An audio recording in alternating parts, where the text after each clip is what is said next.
स्वागत है आप सभी के पसंदीदा यूट्यूब चैनल रहा एजुकेशन में। सभी मित्रों को शुभ प्रभात है। Very good morning to all of you. आज के मॉर्निंग सेशन में आज के प्रमुख अखबारों से कई महत्वपूर्ण अपडेट को कवर करेंगे। शिक्षा विभाग से जुड़ी सारी लेटेस्ट अपडेट आपको मॉर्निंग सेशन की इस पहली वीडियो में मिल जाती है, तो चैनल से जुड़े रहिए। 69,000 भर्ती अपडेट और विभाग की कई महत्वपूर्ण और विश्व शिक्षा विभाग की कई महत्वपूर्ण न्यूज़ को कवर करेंगे, जिनमें 69,000 भर्ती से जुड़े अभ्यर्थियों और हम और कई लोग एकजुटता की जब बात करते हैं तो उसमें सकारात्मकता बहुत ज़्यादा होती है। और यही देखते हुए एकजुटता की अपील टीवी चैनल के पत्रकार भी लगातार करते आए हैं, जिसको मैं दिखाऊंगा आपको। और आप सभी से अपील है कि अपनी एकजुटता का प्रदर्शन करिए। बिना एकजुटता के प्रदर्शन से कुछ काम नहीं होने वाला है। #5 सितंबर नियुक्ति दिवस लेना है, नियुक्ति 5 सितंबर को जो हमने ये सोचा है। तो अब बीओ के एग्ज़ाम्स भी हो गए हैं कल आपके, तो अब अपनी एकजुटता का प्रदर्शन करिए, वरना फिर महीने 2 महीने और भी एक्सटेंशन आपको देखने को मिल सकता है अगर इस प्रकार का रवैया रहा तो। क्योंकि हाईकोर्ट पुनः 3 दिनों के लिए बंद किया गया है। और बात करें बीओ खंड शिक्षा अधिकारी परीक्षा की, तो कोरोना के कहर के में सिर्फ 44.4% ने ही बीओ यानी खंड शिक्षा अधिकारी परीक्षा दी है। तो कल मैंने कट ऑफ संबंधित कुछ बातचीत की थी आपकी, जब मैंने फुल आंसर की रिवील किया था, फुल पेपर सॉल्व किया था खंड शिक्षा अधिकारी का। जिन्होंने नहीं देखा डिस्क्रिप्शन में लिंक दे दूंगा, देख लीजिएगा। सबसे इम्पोर्टेंट बात यह है कि इसमें इतने कम प्रतिशत लोग उपस्थित हुए हैं, तो इसका कहीं ना कहीं मेरिट और कट ऑफ पे सबसे ज़्यादा इफेक्ट पड़ेगा। इसके अलावा मुख्यमंत्री ने स्पष्ट कहा है परीक्षाओं को लेकर कैसी स्थिति होनी चाहिए।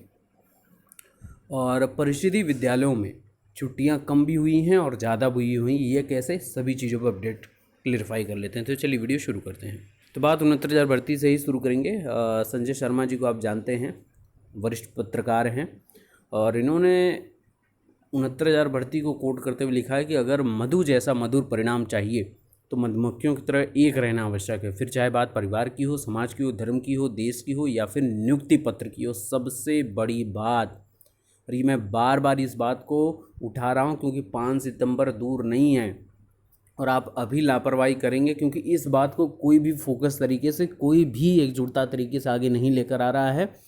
और आप सभी को पता होगा पिछले 18 से 19 महीने से मैंने जिन जिन मुद्दों पर पॉइंट टू पॉइंट बात रखी है, क्योंकि वो सभी चीज़ें लॉजिकल होती हैं, तो मैं लॉजिकली जो जो पॉइंट रखता हूँ वो आपके समक्ष उसका परिणाम देखने को मिला है, हर बार मिला है। चाहे कोर्ट की अपडेट हो, चाहे ऑर्डर्स हों, चाहे आपकी यहाँ पर भर्ती प्रक्रिया को आगे बढ़ाने के लिए कौन कौन से लीगल पॉइंट्स होने चाहिए, उन सभी पॉइंट को मैंने बार बार बात किया है। काउंसलिंग के समय में कौन बहुत महत्वपूर्ण बातें हमने की है, तो वो सभी आपको दिखा है उसका परिणाम। तो इसी संबंध में यहाँ पर भी आपको परिणाम देखने को मिल सकता है। नियुक्ति पत्र 69,000 भर्ती से रिलेटेड, तो आपको अपनी एकजुटता का प्रदर्शन करना ही पड़ेगा। और खाली बैठने से अच्छा है ट्विटर पर कुछ ना कुछ करते रहिए। सरकार के मन में एकदम स्पष्ट हो जाना चाहिए, क्योंकि कल एएसजी ऐश्वर्या भाटी मैम ने बोला कि जो भर्ती प्रक्रिया है इसका ऑर्डर जो है वो आने में थोड़ा विलम्ब इसलिए हो रहा है क्योंकि रिटन सबमिशन ज़्यादा तरीके से हुआ है, ज़्यादा लोगों ने रिटन सबमिशन दिया है।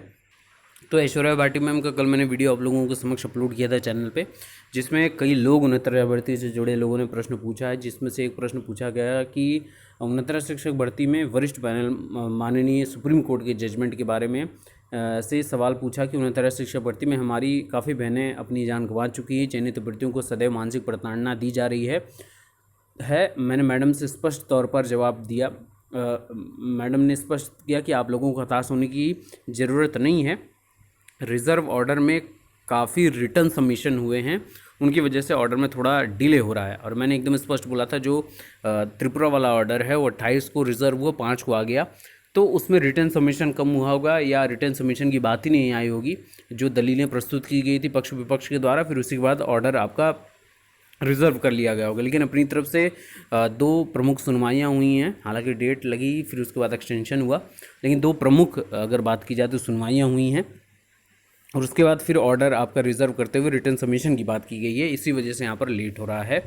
और उन्होंने स्पष्ट तौर पर जवाब दिया कि जो भी हमारे चयनित योग्य कैंडिडेट हैं उनको हताश होने की ज़रूरत नहीं है और जान उन गंवाने वाली बात नहीं है। लेकिन सबसे इम्पॉर्टेंट बात यह है कि इन्होंने स्पष्ट बोला है कि जहाँ तक हमसे हो सकता था हमने पूरी दमदारी के साथ पक्ष रखा है और जल्दी ऑर्डर आएगा। तो ये स्पष्ट है कि सरकार अपनी मंशा को लेकर आगे अभिव्यक्त कर रही है, क्योंकि सॉलिसिटर जनरल हो गया या एडिशनल जनरल, जो भी लोग हैं अपनी बात रख रहे हैं आप लोगों के समक्ष बीच में आकर, तो उससे यही बात स्पष्ट होती है कि मंशा तो स्पष्ट है, लेकिन आपकी एकजुटता कितनी ज़्यादा प्रमुखता से आगे आ रही है। इसके अलावा दूसरी इम्पॉर्टेंट बात है कि जो आयोग के बीच बीच में इंटरप्शन आ रहे हैं उसको भी स्पष्टीकरण देते हुए भर्ती प्रक्रिया बिना किसी बाधा के आगे अगर बढ़ती है तो बीच में कोई रोक टोक ना आए, इसका भी ध्यान रखना पड़ेगा, है ना। तो इन सभी चीज़ों के बीच में आप लोगों की एकजुटता बहुत इंपॉर्टेंट है। देखिए मैं बार बार बोल रहा हूँ, पत्रकार भी ये जानते हैं कि आपकी एकजुटता कितनी ज़्यादा मायने रखती है, और नियुक्ति पत्र लेने में वो एकजुटता बहुत ज़्यादा मायने रखेगी। तो हैशटैग 5 सितंबर नियुक्ति दिवस, ये स्पष्ट तरीके से इसको पहले आप ट्वीट तो कराइए, इसको टॉप ट्रेंडिंग में तो लाइए। और दूसरी इंपॉर्टेंट बात, लीगल टीम के सदस्य जो इस वीडियो को सुन रहे हों या जो नहीं सुन रहे हो तो उन तक शेयर ज़रूर करें। ये बात उम्मीद है कि ये सुनते होंगे, मुझे पता है। तो उनसे एक ही निवेदन है, दरख्वास्त है कि आप सभी जो आयोग को जवाब देना है, विभाग को और परिषद को, वो जवाब अच्छे से दे दे ताकि बीच में फिर इसका इंटरप्शन ना क्रिएट हो। और बाकी जो लोग आईटी सेल वाले हों वो हैशटैग 5 सितंबर नियुक्ति दिवस को आगे टॉप ट्रेंड में लेकर आएँ, टाइम फिक्स करें और सभी लोग एकदम ट्रेंडिंग में लग जाएं। बार बार विभाग के मन में ये पिन पॉइंट करते रहना है कि 5 सितंबर को नियुक्ति किसी भी हाल में हमको देना ही देना है। तो इस वजह से भर्ती प्रक्रिया को जल्द से जल्द सकारात्मक दृष्टिकोण से आगे बढ़ाया जा सकता है। अब सबसे इम्पोर्टेंट बात है बीओ परीक्षा को लेकर। आधे से अधिक अभ्यर्थियों ने छोड़ी है परीक्षा। बीओ परीक्षा 309 पदों पर भर्ती है, 306 लग गया है, मिसप्रिंट है। 309 पदों पर भर्ती को 44% ने दी परीक्षा। दिखा कोविड-19 का असर। अब देखिए कोविड-19 को उपस्थित रहेगी। जिन्होंने मुझसे बातचीत की थी व्यक्तिगत रूप से कि सर परीक्षा देने जाएं या ना जाएं, उन्होंने स्पष्ट बोला था कि परीक्षा में बहुत कम अभ्यर्थी उपस्थित होंगे। आप अपनी सुरक्षा और सतर्कता का ध्यान रखते हुए परीक्षा जाइए। बहुत ज़्यादा चांसेस हैं कि इस बार भर्ती इस बीओ खंड शिक्षा अधिकारी बनने के लिए आप बहुत अच्छी स्थिति में आ सकते हैं। और पेपर भी अपने आप में ठीक ठाक रहा है। करंट के ज़्यादा अनुभव आपको देखने को मिले होंगे। सेंसस 2011 से बहुत क्वेश्चंस आए थे। यूपी स्पेशल से बहुत क्वेश्चंस आए थे, है ना। तो ये कुछ प्रमुख थे। रीजनिंग के ठीक ठाक अपने आप में प्रश्न थे, जिनको थोड़ा सा समस्या आई होगी। गणित में कुछ प्रश्न अटकाए होंगे, नहीं तो बहरहाल क्वेश्चन पेपर बहुत सटीक था। और जिस प्रकार से कम उपस्थिति हुई इस हिसाब से मेरिट पे भी इसका इफेक्ट पड़ेगा। और कुछ परिषदीय प्राथमिक विद्यालयों की बात कर लें तो परिषदीय प्राइमरी स्कूलों में गर्मी की छुट्टियां 15 दिन कम हुई हैं और टाइम भी फिक्स्ड हो चुका है कि आपका कब से कब तक रहेगा। घंटा बढ़ाए स्कूल में पढ़ाई का समय तय हुआ, इंटरवल का समय। तो 69,000 भर्ती के भर्ती को पहुँचते पहुँचते सारी चीज़ें क्लियर हो जाएंगी, रूल एंड रेगुलेशन फिक्स्ड हो जाएंगे। तो प्रदेश के सरकारी प्राइमरी स्कूलों में गर्मी की छुट्टियां 15 दिन कम कर दी गई हैं। अब स्कूल छुट्टियों के बाद 1 जुलाई की बजाय अब 16 जून से ही खुल जाएंगे।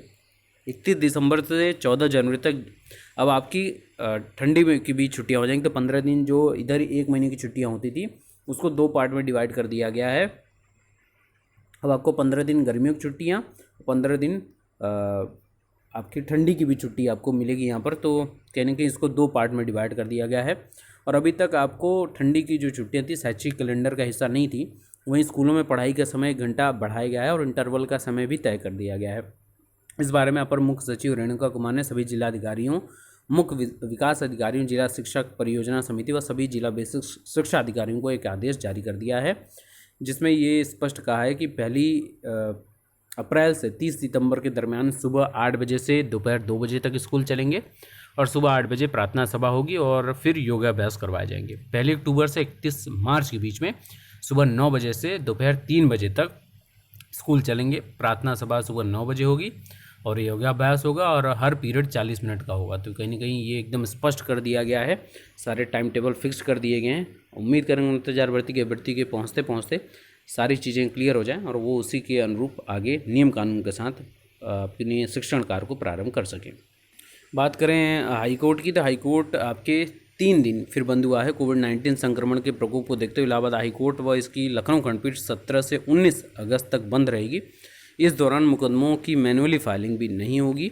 तीनों दिन केवल अति आवश्यक मामलों की सुनवाई होगी। प्रधान पीठ इलाहाबाद में मुख्य न्यायाधीश व लखनऊ खंडपीठ में वरिष्ठ न्यायमूर्ति अति आवश्यक मामलों की सुनवाई करेंगे। तो जो अति आवश्यक होंगे उन्हीं मामलों की सुनवाई होगी। इसके अलावा अन्य मामलों की कोई भी सुनवाई नहीं होगी। 17 से 19 तक सब बंद है, यानी कि आज, कल और परसों 3 दिन ये बंद ही रहेगा। तो अब ऑर्डर की संभावना जो है आगे आपको देखने को मिल सकती है। लेकिन फिर पुनः एक बार बोलूँगा कि अपनी एकजुटता को बहुत प्रमाण दीजिए, एकजुटता बहुत प्रखर रूप में लेकर आइए और उसका रिजल्ट आपके समक्ष हर बार, चाहे पीएनपी हो चाहे लखनऊ हो, हर जगह आपको देखने को मिला है। तो अपनी एकजुटता बनाइए। ट्विटर पर और जो लीगल टीम के साथी है वो भी अपनी एकजुटता का क्रम निर्धारित करते हुए आगे अपनी रणनीति को तय करें। बाकी की लेटेस्ट अपडेट के लिए बने रहिए। Best of luck. Thank you so much.